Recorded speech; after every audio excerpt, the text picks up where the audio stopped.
বাইকটা কোনো না কোনোভাবে চোরেরা চুরি করেই নিবে। আর এমনই একটা ঘটনা এখন আমাদের সামনে।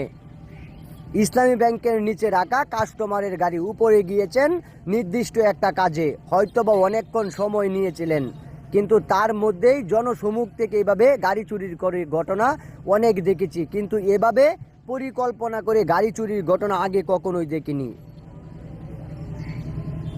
যখন এভাবে পরিকল্পনা করে গাড়ি চুরির ঘটনা ঘটানো হয় তখন তাদেরকে দেখলে মনেই হবে না এরা আসলে গাড়ি চুরি করার জন্য এখানে আছেন। আসলে দূর থেকে দেখলে মনে হবে এরা আসলে গাড়ির মালিক, কিন্তু আদতে তারা কত সুন্দরভাবে পরিকল্পনা সাজাচ্ছেন গাড়িটা কিভাবে চুরি করবে আর কোন দিক থেকে গাড়িটাকে নিয়ে তারা হাওয়া হয়ে যাবে। যদি কয়েক মিনিটের মধ্যে এমনভাবে গাড়ি চুরি করার ঘটনা ঘটিয়ে দিতে পারে তাহলে কয়েক মিনিটে কয়েক লক্ষ টাকা ইনকাম, আর এই বিষয়টা মন্দ না। আর যদি আপনি কোনোভাবে তাদেরকে ধরতে না পারেন তাহলে আপনার গাড়ির অবস্থা খুব খারাপ হয়ে যাবে, পার্টস বাই পার্টস বিক্রি করে দেওয়া হবে অন্যের কাছে। আপনার গাড়ির আলামত দেখেও বুঝতে পারবেন না এটাই ছিল আপনার গাড়ি।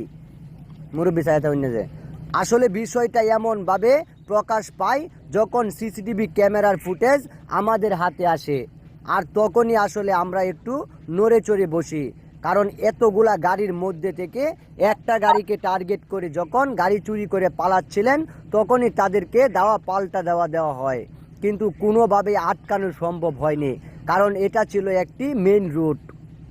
গাড়ি নিয়ে কোথা থেকে কোন দিকে গিয়েছে কোনোভাবেই টার্গেট করতে পারছিলেন না।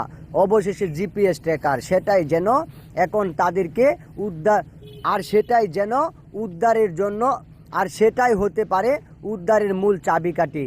হলেও তাই, যখন কোনোভাবেই তাদেরকে টার্গেট করা যাচ্ছিল না তখন জিপিএস ট্র্যাকার দিয়ে তাদেরকে পাল্টা দেওয়া হয়। অবশেষে তারা আমাদের হাতে। আর কিভাবে চুরিটা করেছিলেন সেটার বাস্তব প্রমাণ মিলেছে। তারা বলেছেন তারা আসলে এমনভাবে গাড়ি চুরি করার পরিকল্পনা করেনি, অনেক আগে থেকেই তাকে টার্গেট করে মূলত এমনভাবে কাজটা সম্পাদন করা হয়েছে। আর আপনাকে আপনার আশেপাশের মানুষ কোনোভাবে যে টার্গেট করে না সেটা কিন্তু না। তাই আপনার শখের বাইক থেকে থাকলে অবশ্যই সেটাকে সেফটি দিবেন। এমন কোথাও বাইক রাখবেন না যেখান থেকে বাইক চুরি হওয়ার সম্ভাবনা থাকে। হয়তোবা জনসময়ের থেকে আপনার মনে হতে পারে এখানে বাইক রাখলে হয়তোবা চুরি হবে না, কিন্তু জনসময়ের থেকেই সবথেকে বেশি বাইক চুরির ঘটনা ঘটানো হয়। আর এটা এমনই একটা দৃষ্টান্তমূলক।